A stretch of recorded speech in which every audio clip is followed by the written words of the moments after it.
Regardez les images aériennes qui rappellent évidemment les dégâts produits par les Russes sur d'autres localités ukrainiennes. Voilà Vovchansk.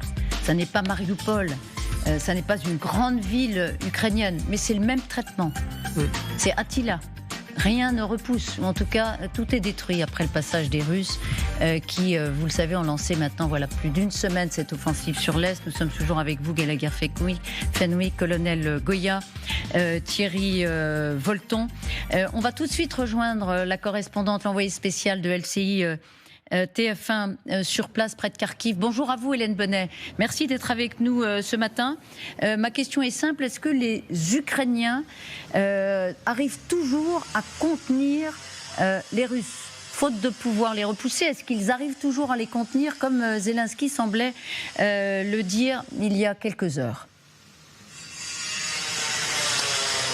Oui, effectivement. Alors, il semble que c'est la stratégie ukrainienne, parce qu'ils n'ont évidemment pas les moyens pour l'instant, ni en termes de munitions, ni en termes d'hommes, de les repousser vers la frontière. La stratégie, c'est vraiment, mais désormais, de les contenir au niveau d'une ligne de défense, empêcher que les Russes ne puissent progresser. On sait que les Russes, vous l'avez dit, utilisent l'artillerie, tapissent de bombes ces villages qui sont à la frontière pour ensuite pouvoir faire avancer leurs troupes, tenter de s'emparer de certains points stratégiques. On pense notamment à ce village de Lipsty avec autour des reliefs qui permettraient aux Russes d'avoir une vue dégagée sur les villages plus au sud jusqu'au faubourg nord-est de la ville de Kharkiv. Donc l'objectif des Ukrainiens, c'est tenter de les en empêcher et tenter ainsi que la pression augmente sur leurs troupes, sur la ville de Kharkiv.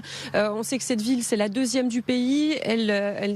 Elle sera très difficile à prendre, si tant est que ce soit l'objectif des Russes qui n'ont pas suffisamment de troupes pour l'instant pour le faire. En tout cas, ici, ces combats, ils semblent finalement assez loin. Quand on se trouve dans la ville, on voit les gens qui se baladent normalement. On a vu une vieille dame il y a quelques minutes qui faisait du sport dans le parc qui se trouve juste derrière moi. Néanmoins, il y a cette menace russe qui perdure au quotidien à cause des bombardements. Et hier, il y a eu 11 morts ici dans la ville de Kharkiv à cause de ces frappes. Merci beaucoup Hélène Bonnet avec Camille Souhaut qui relate cette extrême vulnérabilité des habitants de Kharkiv aux frappes russes. 11 morts, vous le disiez. Et évidemment, c'est absolument tragique. Voilà ce que Volodymyr Zelensky confiait à nos confrères de l'AFP. Samedi, les Russes ont lancé leur opération contre Kharkiv. Elle peut être constituée de plusieurs vagues. Et ça, c'est la première vague. Mais la situation est sous contrôle après cette première vague. Ce qui m'intéresse, c'est que ils ont été contenus. Enfin, ils n'ont pas percé, mais ils ont avancé. Maintenant, ils sont contenus. Il va y avoir d'autres vagues.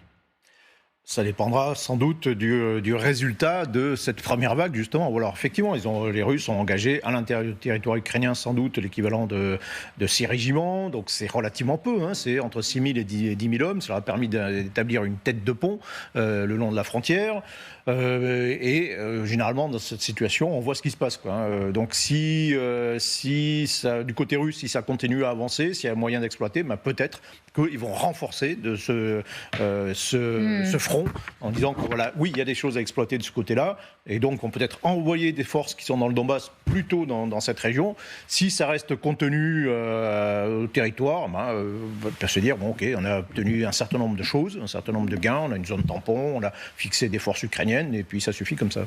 Volodymyr Zelensky qui, dans cette même interview, et on va l'entendre, Gallagher, s'en prenait à la position occidentale. On l'écoute.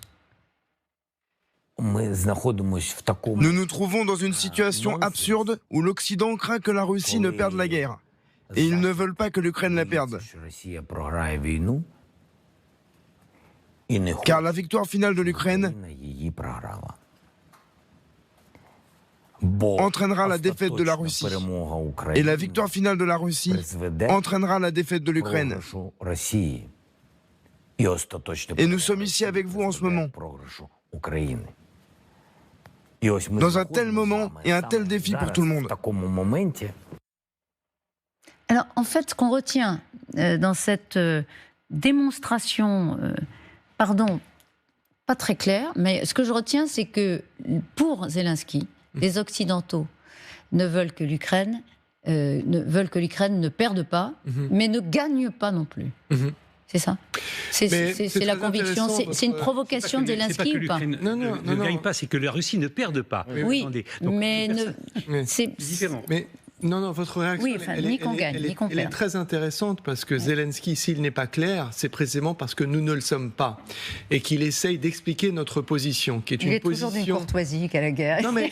Non mais c'est pas parce que c'était pas clair, c'est parce qu'il ne voulait pas l'être. Je vais vous donner un exemple très concret. Le président français, dont la position, c'est intéressant comme la SUS, a évolué, est souvent passé par une double négative pour exprimer une idée positive. C'est-à-dire qu'il ne dit pas la Russie doit perdre, il dit nous devons faire tout ce qui est nécessaire afin que la Russie ne puisse pas gagner. Exactement. Mais pourquoi ne pas parler de la défaite de la Russie? Pourquoi? C'est ce qui est effectivement recherché et la victoire de l'Ukraine. Alors nous devons être très clairs à la fois sur les moyens, les missiles, mais la manière aussi de les utiliser. Et c'est ce à quoi Volodymyr Zelensky appelle. Juste une toute petite chose, parce que vous avez parlé du caractère absolument tragique de ce qui est en train de se passer. Et pour moi, il y a deux paramètres qui alimentent effectivement cette tragédie. Le premier, si vous voulez, c'est que Vovchansk, c'est la combinaison entre Bakhmut et Boutcha. À la fois dans le caractère, vous avez parlé de Attila, les Huns, la destruction totale, l'utilisation de civils, ce qu'ils vont à nouveau subir. L'autre chose, c'est qu'on est à quoi ? 5 km, 3,5 km par endroit entre cette ville et la frontière. Et donc nous avons dit à l'Ukraine, oui effectivement, on a des troupes et du matériel qui se massent, mais attendez qu'ils rentrent sur votre territoire pour pouvoir les attaquer. C'est incohérent, absurde, et j'en termine par là, la seule différence pour les gens qui revivent en ce moment dans cette zone, ce qu'ils ont déjà subi en février, en mars 2022, c'est que cette fois-ci, les Russes ont appris, ils sont meilleurs, il y aura plus de souplesse, ils vont fonctionner différemment, ce sera donc plus difficile de les repousser, contrairement à février et mars 2022. Et donc dans ce contexte, il est absurde, dit Zelensky, de toujours refuser que la Russie perde. C'est cela. Or, le ministre des Affaires étrangères britannique, finalement, est allé sur la même démonstration, dénonciation rhétorique. Voilà ce qu'il dit. La position actuelle de l'Occident sur la guerre en Ukraine et les retards dans l'aide militaire sont complètement absurdes. Alors, le présentateur de Sky News, qui s'appelle Trevor Phillips, a relancé en demandant mais si l'Occident crée une impasse dans la guerre avec la Russie, dans laquelle des dizaines de milliers de personnes meurent inutilement, est-ce que l'Occident crée une impasse dans la situation actuelle? Et voilà ce que répond le ministre britannique. Je pense que cela n'a aucun sens pour l'Occident. Nous devons comprendre que nous sommes engagés dans une bataille existentielle sur la manière dont nous gérons l'ordre mondial et sur la démocratie elle-même.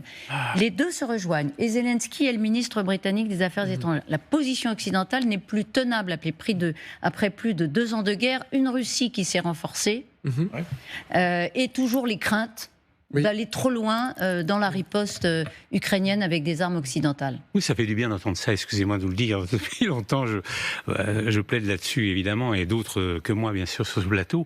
C'est vrai qu'enfin les Occidentaux comprennent que cette guerre, moi j'ai dit 25 fois que les pauvres Ukrainiens se battent avec une main derrière le dos et que c'est pas possible. Vous l'avez dit plusieurs fois. Gallagher a tout à fait raison, on voit très bien que les troupes étaient amassées, donc il y avait évidemment une possibilité d'amasser, c'est comme le 24 février, avant le 24 février 22, c'est grosso modo la même chose, que si évidemment les Ukrainiens avaient la capacité, la possibilité, non seulement ils ont la capacité et la possibilité, mais surtout la permissivité, si je puis dire, de l'Occident, de taper ces troupes à la frontière qui allaient les envahir, ça aurait peut-être changé les choses aujourd'hui.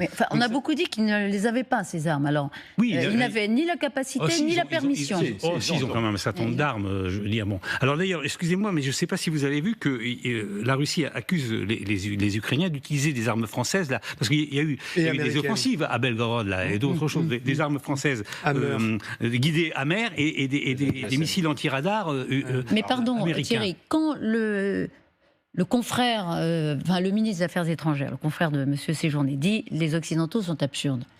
Il veut dire quoi? Qu'est-ce qu'il faut faire? C'est le ministre de la Défense, hein? Le ministre de la Défense, pardon. Le ministre de la Défense, pardon, Grande Chaps. C'est Cameron, c'est oui, vous avez raison, c'est Grande Chaps. Merci pour le rectificatif. Pardonnez-moi. Mais qu'est-ce qu'il veut? Qu'est-ce qu'il veut que les Occidentaux fassent? Il faut qu'on leur fasse un truc permettre. normal, quoi. Je veux dire, C'est-à-dire Non, mais si on fait l'historique, je me suis amusé à faire tout l'historique de situations comparables de soutien à des pays en guerre depuis 100 ans. C'est jamais la politique occidentale jamais on a vu quelque chose d'aussi prudent, voire d'aussi pusillanime.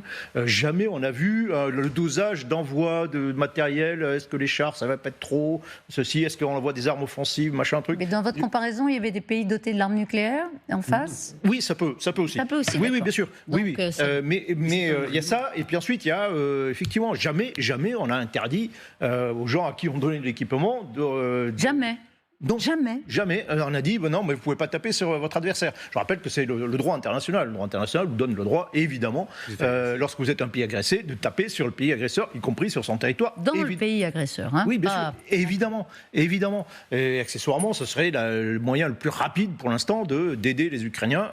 C'est de dire, OK, vous pouvez utiliser toutes nos armes à longue portée pour taper, faire des frappes d'interdiction sur le sol russe. Mais vous diriez que, du coup, il est très fort, Poutine. Parce que jusque-là, il a réussi à retenir le bras de Moscou. Il y a deux peurs, c'est-à-dire il y a à la fois la peur de la part des Occidentaux que, en allant trop loin, on va provoquer une réaction excessive de Poutine, concrètement l'emploi d'armes nucléaires, qu'on bascule dans autre chose, ou qu'il y ait une extension du conflit, donc pas trop le provoquer d'une certaine façon. Et puis il y a une sorte de peur un peu inverse, c'est que la Russie effectivement perdent et que ça provoque des secousses internes, des troubles intérieurs, un effondrement. Politiquement et là, ce serait le stratégiquement. Donc, et militairement. Dans les deux cas, il y aurait une sorte d'extension du conflit ou une extension du chaos hors de ce territoire. Mais en réalité, c'est pas crédible. La probabilité dans les deux cas est extraordinairement faible.